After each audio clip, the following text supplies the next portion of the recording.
my remote viewing at the Monroe Institute mini review. Now, there's a lot of material out here on remote viewing.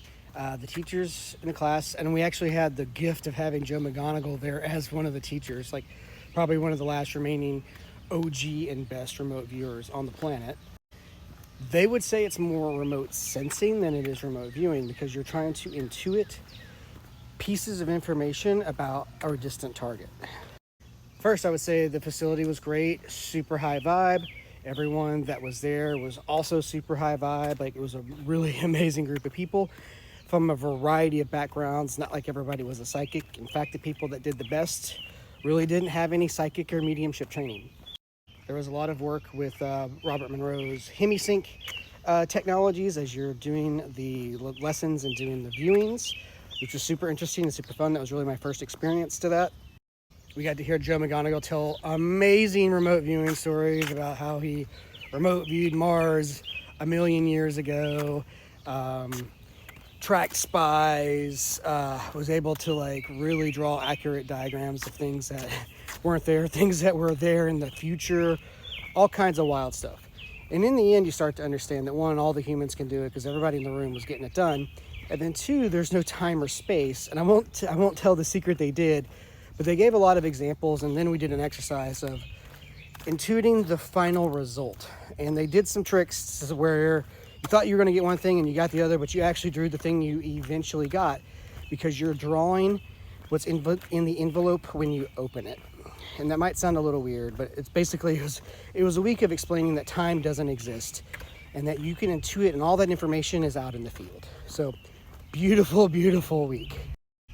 Highly recommend. It's a little hard to get to because it's kind of in central Virginia, but they did a good job of getting people to train stations and airports and everything else.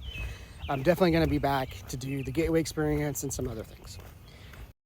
Now, I'm going to follow this up with some of my better remote viewings. I certainly missed a few, but these are the ones that I did that ended up being really good. All right, so for this one, you can see some elements on the left there of a land meets water, a bridge, a line, some more bridge structures, and some more vertical columns. Here was the actual image, so I did pretty good on that one. All right, here's another. You can see that there was tracks and something heavy, heavy, large, carries people. There's crowds. Here was the actual result. So it was a train. So I got the track, I got the crowds, I got the heavy, I got the steel. I'd actually had yellow and crossed it out. Lastly, there's this other one. You can see I saw some beams and some structures. And then I think most importantly, down on the bottom, I basically asked, what's the most important shape here? What do I really need to capture? And so it was this kind of upside down U-shaped object. And this is what it ended up being. So it was a trellis. So I was pretty right on with that one. And in fact, apparently he doesn't give out many excellents, but I got that one from Joe.